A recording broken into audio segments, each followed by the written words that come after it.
Begin the Q&A portion of this hearing. Let me remind everybody, strict adherence to the 5-minute rule. Should be noted that sometime in the next hour and 10 or 15 minutes, we'll have votes called. We will make a game time decision at that time about whether we break for votes and come back. The Secretary has been very generous with his time, and we'll have to kind of sort out where we are in the rounds before we determine that, and some of that will be influenced by how many members are expecting to return for potentially a second round of questions. So I'll recognize myself first, and not surprisingly, we're going to talk a little bit about the Baltimore Bridge. Mr. Secretary, a couple of weeks ago, I had a chance to sit down with my friend, Governor Wes Moore of Maryland, to express my support to Maryland in its recovery efforts after the Baltimore Bridge collapse. Chairman Cole and I and other members of this subcommittee and others will get to see those efforts firsthand this coming Thursday when we take a trip there. I want to take this opportunity to send my condolences, and I speak on behalf of this entire subcommittee in expressing our condolences to the families of the workers who perished in the line of duty, and convey my sincere appreciation to the first responders who kept this event from being a bigger tragedy, and to the men and women who are working at night and day to clear the wreckage and reopen the Port of Baltimore. I understand the goal is to restore full service to the port by the end of May. I was pleased to see that more temporary channels have opened recently and ahead of schedule to allow bigger ships to leave and enter the port.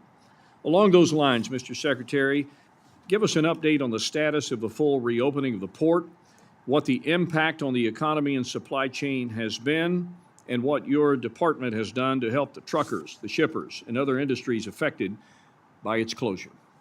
Thank you, Chairman. Thank you, and thank you for your and this committee's attention to that situation, and certainly was glad to hear that you and other members of the subcommittee will be visiting, will participate in that visit as well as Governor Moore hosts you.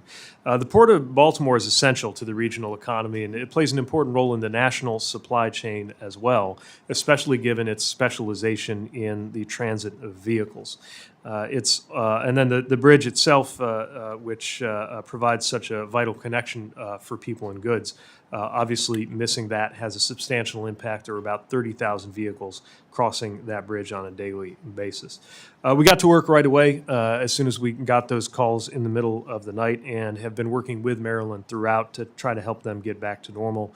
That's included the immediate availability of $60 million in quick release emergency relief funds for the Maryland DOT. We view that as a down payment on what we know will be the substantial cost of building a new bridge. With regard to the opening of the channel, I can tell you that while that limited access deep draft channel was open, that allowed for 19 total transit, 10 outbound ships. Some vessels were effectively stuck there because of the wreckage, as well as 9 inbound, and made it possible for more of the workers in that port to be able to do what they do best. The Army Corps of Engineers is projecting that they are on track, as I understand it, for that May opening timeline of the full channel, and that really is necessary. Even that 38-foot channel is not enough to accommodate the largest vessels and get the port and the workers who count on it back to normal. Briefly, I would just also note that through our Port Infrastructure Development Program, we were able to make funds available for paving of a cargo laydown area at a facility called Trade Point, which is one of the few parts of the port that is outside and not inside of the channel that was obstructed by the wreckage of the bridge. My understanding is that that is already now helping to move some cargo. And I would note that we continue to be in regular contact both on the supply chain side through our new multimodal freight office and our maritime administration, and then on the bridge rebuilding side through our Federal Highway Administration, and have conveyed our department's echo of the President's commitment that Baltimore and Maryland will have everything that they need on the federal side. We'll have some other questions that we'll submit for the record on the Baltimore Bridge, and I'm sure they will follow our visit up there on Thursday.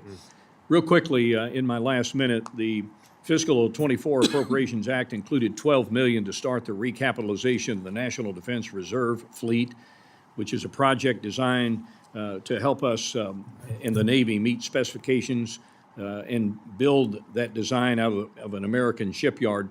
Can you give us an update on the status of this project and the timeline to get a contract awarded in these remaining 45 seconds?